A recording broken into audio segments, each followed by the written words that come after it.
Hey everybody, welcome back to the channel. It's Cody here, coming at you with another ranking video. This one is actually going to come to us once again, thanks to Lucky Irish 89. Appreciate your comment. You've actually commented a number of times, and they've been great suggestions every time. So I do encourage those of you watching this to continue to do so. Anyone who's clicked onto my channel before, I love taking recommendations for leagues that I know nothing about, and this was one of them. You clicked on this video, you already know that we are looking at the Pecos League today. This has a lot of teams in California, actually tons in Texas, pretty close to where I live, actually, in San Antonio. Honestly, as I was looking at this, I had to wonder what the travel logistics are like for these teams. It can't be easy covering all this ground in one summer, going to, let's say, like, Bakersfield to Austin, Texas. I don't know how they cover all this ground, so big props to that. There are a total of 17 teams in this league, and we'll go ahead and jump right in, as always, with what I consider to be the worst logo in the league. And for that, I've got to go with the Garden City Wind. No disrespect to this team or any in this league. I'm not trying to throw anybody under the bus, but we got to start somewhere. It's boring. It's just boring. That's the biggest crime that this logo commits. It's just boring. Two colors with blue and gray with GC. I will say, to this team's credit, this logo does convey a sense of motion with the wind, and that's all well and good, but just boring. And this is not the only logo in this league that we're going to see that are just the letters of the area that it's representing. But to me, I feel like this was the most uninspired and not very creative. Honestly, this one hurts a little bit coming in at number 16 here, because reading about these teams, I actually find this one to be by far the most interesting. This is the Alpine Cowboys of Alpine, Texas. For a team to play in that area of West Texas is insane. We're going to look at some of these other teams in this league that play in much larger cities by comparison. And Alpine is not an easy place to get to. Major props to this team for even existing and not trying to relocate somewhere else. The logo is weird. I had to do a deep dive to figure out kind of what was going on with this logo. It turns out that this logo was created by a farmer in the area of West Texas who bought the team and built a stadium in the first place. And this was his brand, actually, for his cattle. Personally, I find the logo to be a little phallic, if I may be so bold. But it is cool to preserve history with the team, and the ballpark is very cool too. I found a quote saying that this is considered the Yankee Stadium of Texas, which is quite a statement to make. A pretty cool team with a really cool tie-in to their history, but I'm not in love with this. At number 15, we got the Austin Weirdos. This is a team that I wanted to like a lot more based on the name. What's that meme of like graphic design is my passion? That's what this looks like. I will say the Texas flag is pretty cool, and it's like an instantly recognizable symbol for the state, so we know, boom, like here's a team that we know plays in Texas, and we're going to see that again coming up. Actually, I'll point it out with Colorado specifically. Credit where credit's due. It's pretty nice having the state flag in there to cross off the little A. The tie-dye, I can't get over the tie-dye. I've never seen tie-dye used in a logo before, and I'm not sure I want to again. Next up, I've got the Santa Cruz Seaweed. As promised, we were going to see some more teams that just have the letters of the city or the area that they represent. I don't really know what the goal here was, truth be told. Is that seaweed? Is that supposed to be seaweed? I don't know.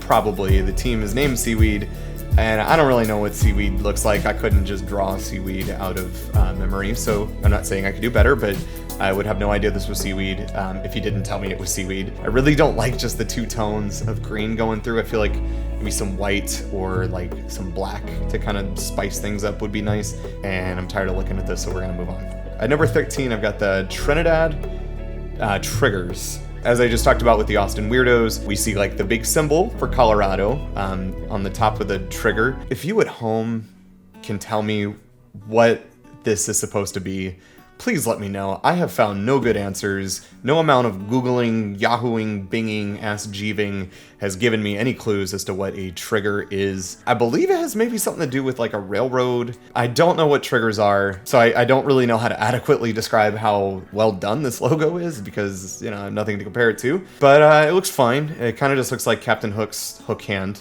The outline, the black part of the lines are just a little too thick, and it kind of takes away. It's just a little too distracting. So it's a little too simple, but we'll see in this league that actually simplicity kind of works, because Some of these other logos are pretty outrageous, which is a nice segue into number 12, the Santa Fe Fuego. This looks like a tattoo put on somebody that I could expect to see at like a Kid Rock concert. I will say you do have like that iconic symbol of New Mexico, so that's pretty cool. But it's buried behind this terrible tribal looking flames, and I hate it. But I kind of put it above some of these other teams because it has a little bit more detail, a little bit more like interesting things going on. The colors kind of look pretty nice too. There's a lot going on, and it's very clashing and it's very chaotic. And this is giving me a headache to look at. So again, moving on to the San Rafael Pacifics. This is probably the most like modern, sort of like normal, I hate to say normal looking logo. This looks like it could be a minor league team. It's boring. That's it. It's boring, but with more detail than say some of these other, like, you know, I threw Garden City under the bus for being boring. It does have a little bit more detail and kind of conveys a little bit better of emotion. You know, like the ocean up there looks pretty nice with the baseball on the bottom. Kind of iconic, classic recipe of a round baseball element with some stuff going on in the middle and through it. So, you know, not bad overall. Kind of right there in the middle, right where it should be. Now we've got the Bakersfield Train Robbers. This one I like a lot, actually. It's kind of funny that, you know, he doesn't really have a body. Like, he doesn't really have an upper body at all, no torso or shoulder. So he's kind of got this hovering hand with a baseball bat. And I like that. I love his expression. Like, he looks tough and intimidating. Most of the time for a team like this, you could expect them to be called like the Bandits. That's like a really common kind of name. The Train Robbers is very specific as far as the name goes, and I like that. I've never heard of another team called the Train Robbers. Then again, I've also never heard of a team called the Fuego or the Triggers or the Seaweed or Weirdos. So there's a lot of unique names here. But Train Robbers just, to me, kind of stands out a little bit more. It kind of adds to sort of the Wild West sort of theme going on with this league as a whole.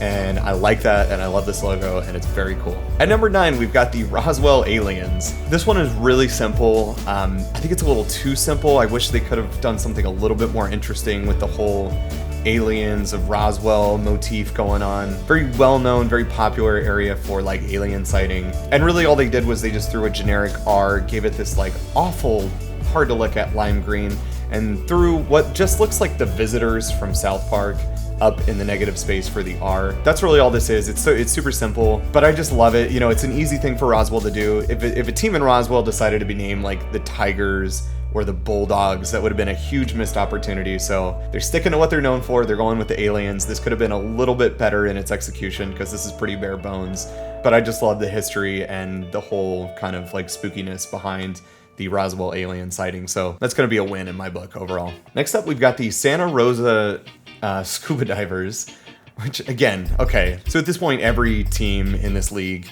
you could just say is like unique and original. I've never heard of a scuba diver in all my days of watching baseball. Never heard of a scuba diver. There's a lot going on with this too. Got this guy who appears to be playing baseball underwater. That's pretty cool. The scuba diver is very detailed, and that's not really a bad thing here. It's pretty funny, all of his little details. He's got like his mask on and everything. He looks to me to be more of like a snorkeler rather than a scuba diver.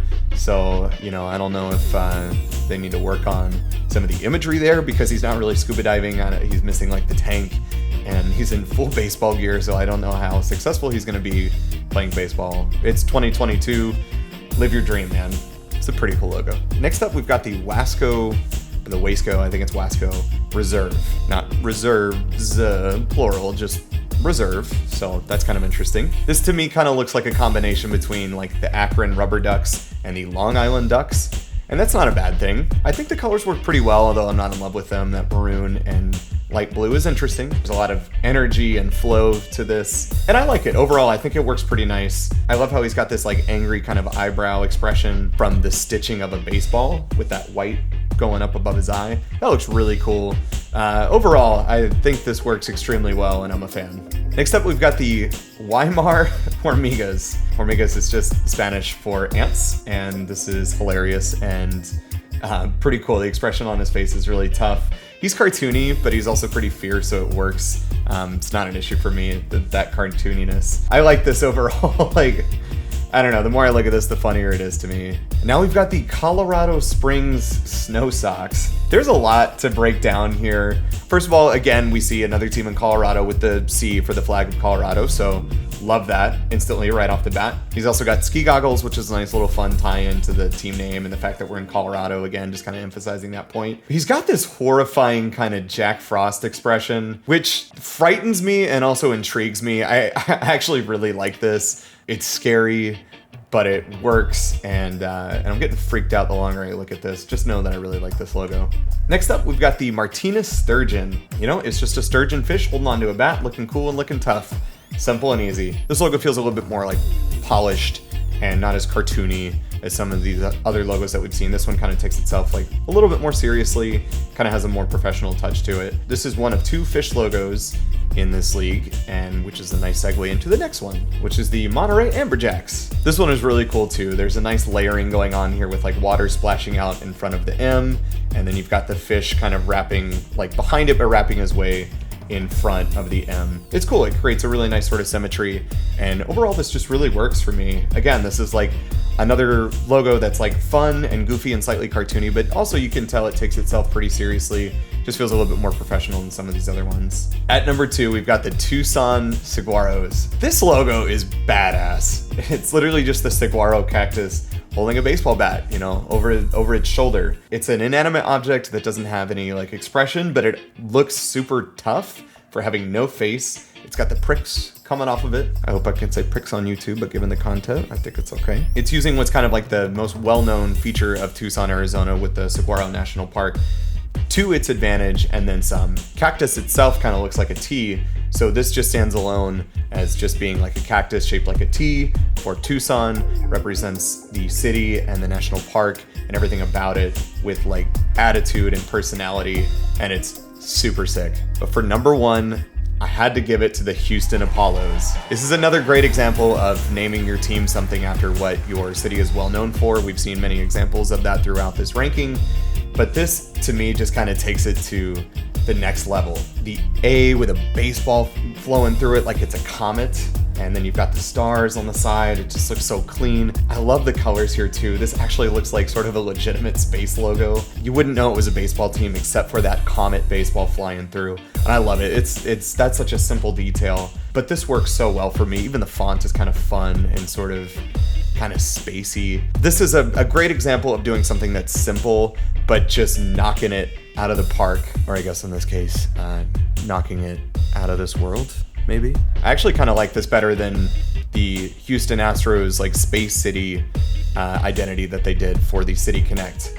This has the same energy, but in my opinion, it's done a little bit better, and I'm also biased because I just hate the Astros. Not gonna apologize for that one at all. This is the only team in Houston that I will root for because this is a badass logo. That's going to do it for today's video, guys. I appreciate you tuning in. Hope you enjoyed this. If you did, go ahead and consider giving a like, commenting down below. Let me know is your favorite or least favorite, and give me suggestions for more teams. Like I couldn't have done this one without the suggestion of Lucky Irish 89. So once again, shout out to you. I appreciate that, and I'm always looking for more, guys. So anyone got a league that they want ranked or want to call attention to, just let me know. I'd be more than happy to do it.